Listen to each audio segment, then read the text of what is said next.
استغفر اللہ استغفر اللہ، کیسا خوفناک منظر یہ دکھایا گیا ہے، اور یہ اس کے مقابلے میں جو حقیقی ہوگا بہت کم ہے، بہت کم ہے۔ اللہ تعالیٰ اس خوفناک انجام سے، جس طرح ابلا ہوا ایک تانبا ہوتا ہے، اس کو حمیم کہتے ہیں، استغفر اللہ، یہ جب انسانوں کے سروں کے اوپر ڈالا جائے گا، ان کے منہ کے اندر ڈالا جائے گا، بتاؤ کیا ہوگا۔ اللہ کے بندو، اتنا خوفناک انجام، آخر جرم کیا ہے؟ وہی جرم کہ اللہ اپنے اکیلے مالک کو چھوڑ کر کسی اور کو پکارنا، کسی اور کو داتا کہنا، دستگیر کہنا، مشکل کشا کہنا، حاجت روا کہنا، واسطے وسیلے، رکوع اور سجدے اللہ کے علاوہ کسی اور کے، اندازہ لگائیے۔ شکر گزاری کی بجائے نہ شکری والا انداز اختیار کرنا، اپنے مالک الخالق کی نعمتوں کا انکار کرنا۔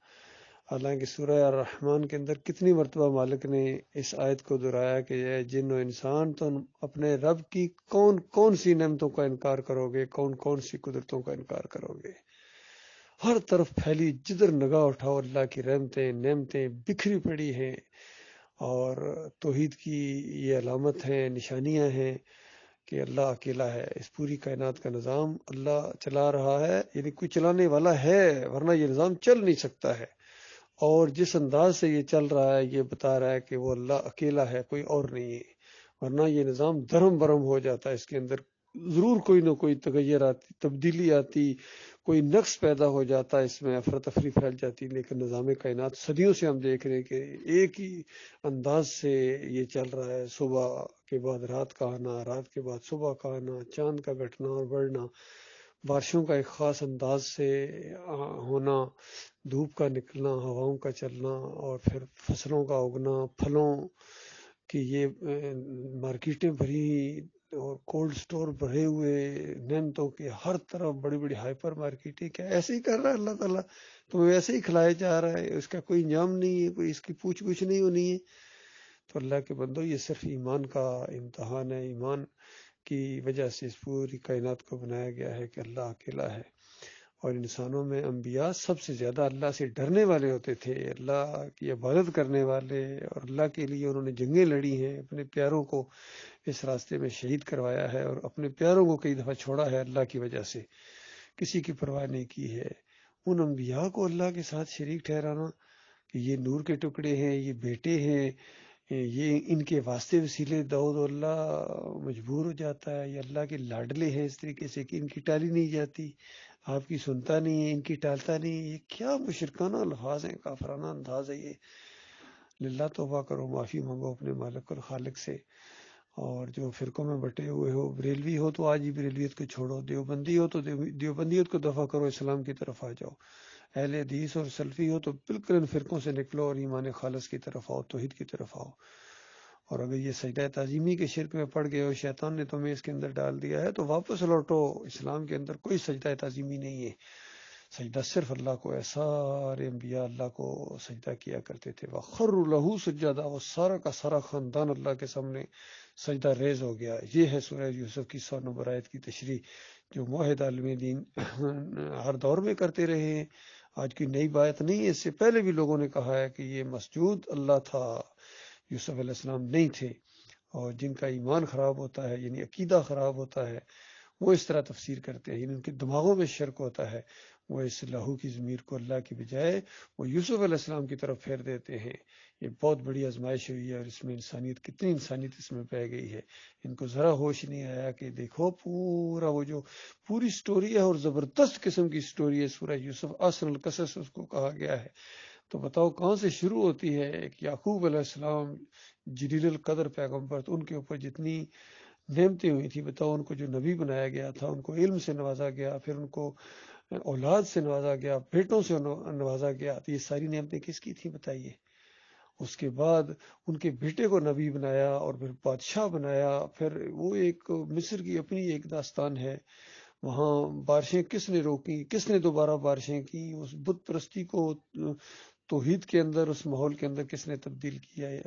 تو اسی طرح یوسف علیہ السلام اللہ سے فریاد کر رہے ہیں، یعنی مالک اللہم فاطر السماوات والارض انت ولی فی الدنیا والآخرہ توفانی مسلم والحقنی بالصالحین۔ میرے مالک، ساری نعمتیں صرف تیری ہیں، اکیلے تو نے سب کچھ کیا ہے، دنیا کے ہر معاملات میں تو نے مجھے سہارا دیا ہے میرے مالک، اور بس یہ ایک آخری گویا اس انداز سے گزارش ہے کہ مرتے دم تک مجھے اپنا مسلم اور فرما بردار رکھنا، اور مرنے کے بعد مجھے صالحین میں شامل فرما دینا، نیک لوگوں میں مجھے شامل فرما دینا، جو انعام پائیں گے انعام یافتہ لوگوں میں شامل فرما دینا۔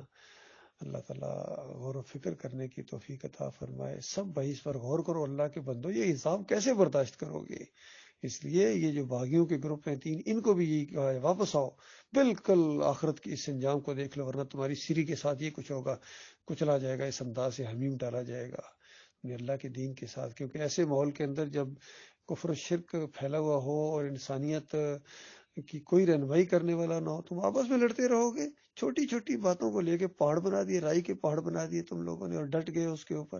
اپنی انا کا بت توڑو، اور جس انداز سے ساتھ یہ زبردست قسم کی خالص دعوت اٹھی تھی توحید کی اس دور کے اندر، یہ 20ویں صدی کا بہت بڑا یہ ایک معاملہ ہوا ہے، بہت بڑی خبر ہے، اور اللہ تعالیٰ نے بہت بڑی عزت دی ہے ان اجمیوں کو۔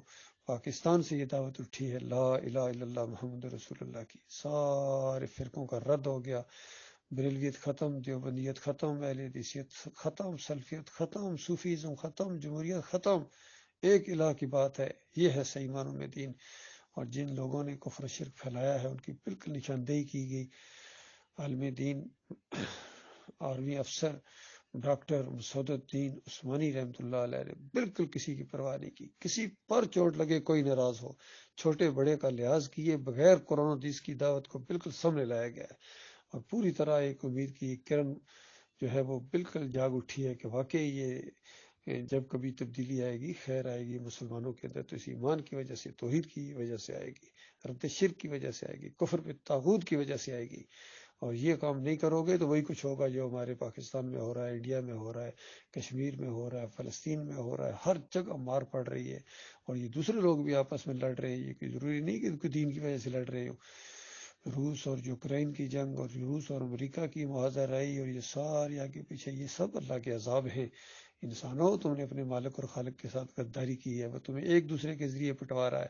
اب دیکھیے یہ سیاسی لوگوں کے اندر کس قدر نفرت پیدا ہو گئی، شاید ہی کوئی دشمنوں کے اندر آپس میں اتنی نفرت ہو۔ اوس اور خزرج کی نفرت سنا کرتے تھے، کس طرح وہ قبیلے آپس میں لڑا کرتے تھے، قتل و غارت کرتے تھے، اور فرعون کس طرح نفرت اور حقارت کے ساتھ ان بچوں کو اور بنی اسرائیل کو عذاب دیا کرتا تھا۔ ایسا ہی ماحول اب بن گیا۔ دیکھیے سیاسی کشمکش کے اندر یہ نون لیگ کس طرح پی ٹی آئی کو پٹائی کر رہی ہے، اور پی ٹی آئی والے جب آئیں گے تو ان کی پٹائی کریں گے، اس سے پہلے ہی آپس میں لڑتے رہے۔ یہ سب اللہ کے عذاب ہیں، تمہیں ایک دوسرے کے ذریعے لڑا کے اللہ تعالیٰ تمہیں ایک کی طاقت کا مزہ دوسرے کو چکا رہا ہے۔ کس طرح تمہارے اوپر لاٹھیاں، گندا پانی تمہارے اوپر پھینکا جاتا ہے، اور تم کہتے رہو کہ ہم شہید ہیں، ہم جہاد کر رہے ہیں، ہم یہ کر دیں گے، ہم وہ کر دیں، کچھ بھی نہیں تم کر سکتے ہو۔ تم صرف یہ زندہ باد کے نعرے لگا سکتے ہو اپنے لیڈروں کے لیے، اس سے پہلے لگاتے رہے ہیں۔ پوری دنیا میں آزادی کی تحریکیں اٹھتی ہیں، قبرستان بھر جاتے ہیں لاشوں سے، یعنی میتیں اتنی زیادہ ہوتی ہیں، اتنی زیادہ، لیکن جنت نہیں جا سکو گے۔ جنت وہ جائے گی جو صرف اللہ کا نام لے کر اٹھیں گے، توحید کی دعوت اٹھائیں گے، اللہ کے لیے سارا معاملہ کریں گے۔ جس طرح آتا ہے اسلامی تاریخ کے اندر کہ بلال رضی اللہ عنہ جب گھسیٹا جاتا تھا تو کیا کہتے تھے، کس کے زندہ باد کے نعرے لگاتے تھے؟ وہ احد احد کہتے تھے، احد اکیلا ہے، اکیلا ہے، اکیلا، یہ مسئلہ تھا۔ اور آج جب ان کو مار پڑتی ہے تو کوئی نواز شریف کو پکارتا ہے، کوئی عمران خان کی آوازیں لگاتا ہے، کوئی پاکستان زندہ باد کے نعرے لگاتا ہے، سارے بڑے بڑے گبرو جوان جب ان کو گھسیٹا جاتا ہے ادھر ادھر، کبھی گرفتار ہوتے ہیں، چاہے عمران ریاض خان ہو، وہ بھی پاکستان زندہ باد کے نعرے لگاتا تھا، کیونکہ اللہ کا تو مسئلہ ہی نہیں ہے وہاں۔ وہاں تو مسئلہ جمہوریت کا اور ملکی اور قوم کا معاملہ ہے، اللہ کا معاملہ نہیں ہے، کیونکہ اسی طرح مزار پوجے جا رہے ہیں، کوئی داتا، کوئی دستگیر، کوئی مشکل کشا، یہ سارے بت پاکستان میں موجود ہیں، مندر، مسلمان مندر، ان کی پوجا ہو رہی ہے۔ ہندو اپنے بتوں کو کھڑا کر کے پوج رہا ہے، یہ اپنے بتوں کو لٹا کر پوج رہے ہیں، ان کے اوپر گنبد بنا رہے ہیں، کہیں ہرا گنبد پوجا جا رہا ہے، سبز گنبد پوجا جا رہا ہے، کہیں نیلا اور پیلا گنبد، یہ گنبد کے پجاری بنا دیے گئے، مشرک بنا دیے گئے۔ جب تک یہ توحید کی دعوت نہیں اٹھے گی، ایمان جوان مردوں کے اندر جب تک یہ غیرت نہیں جاگے گی، ایمان کی کوئی خیر نہیں آ سکتی۔ باقی اپنے لیڈر کے لیے زندہ باد کے نعرے لگانا اور ان کے لیے غیرت کا جاگنا، یہ تو انسانوں کے لیے کر رہے ہو، تمہیں انہوں نے نہیں پیدا کیا ہے، یہ اپنی دنیا کی خاطر تمہاری آخرت ہمیشہ کے لیے برباد کر دی، اور دنیا بھی برباد کر رہے ہیں۔ تم اپنی آنکھوں سے یہ ذلت اور خواری دیکھ رہے ہو، لیکن تمہاری آنکھیں نہیں کھولنی ہے قوم کے لوگوں۔